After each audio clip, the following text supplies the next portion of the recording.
Investigation তেওঁলোকে কৰি আছে, গোটেইখিনি ডিটেইল তেওঁলোকৰ হাতত আছে। মই কি ক'ম, জুবিনে তেওঁৰ হাতলৈ অহা কিছু পইচা তেওঁলোকক থবলৈ দিয়াটো হয়, আৰু যিখিনি সামাজিক কাম তেওঁ কৰে বা কাৰোবাৰ হাতলৈ দিয়ে তেনেকুৱা কিছুমান লেনদেন হয়। বাকী মই জুবিনৰ পইচাৰ লেনদেনৰ কথা একোৱেই নাজানো, মই সদায় কৈ আহিছোঁ।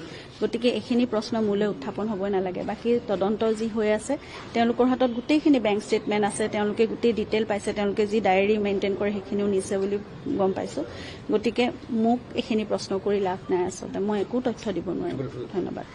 ৰাজনীতি নহয় বুলি মানৱ ৰবিনে কৈছে, সকলোৱে কৈছে, আমি সকলোৱে বিচাৰিছোঁ ৰাজনীতিকৰণ নহওক, এইটো কোনো ৰাজনীতিকৰণ কৰা বিষয়ে নহয়।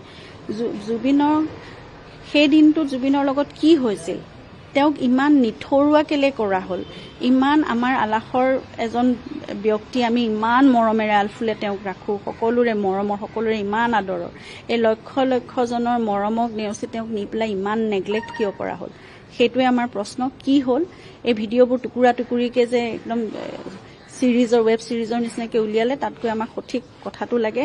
সময়টোৰ লগতো মোৰ এতিয়া মানে সন্দেহ আছে। তেওঁলোকে যিখিনি কথা কৈছে সেইবোৰ কথাটো গোটেইখিনি এতিয়া মানে খেলি মেলি।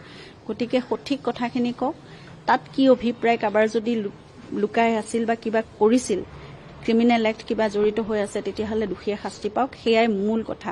একদম চিধা চিধি কথা এটা, আৰু সেই মানুহজনো ইমান সৰল আৰু চিধা মানুহ আছিল, তাত বেলেগ আৰু কথা কৈ থাকিবলগীয়া নাই। ইনভেষ্টিগেশ্যন চিষ্টেমটো খুব টাইট হওক, খুব ক্ষিপ্ৰতৰ হওক, আৰু কথাখিনি ওলাওক, আচল কথা। কৰিলোৱে দেখোন, আৰু কেলে কৰি থাকিব লাগে, মানে বাৰে বাৰে কৰি থাকে নেকি, তেনেকুৱা চিষ্টেম আছে নেকি, মই নাজানো সেইটো কথা।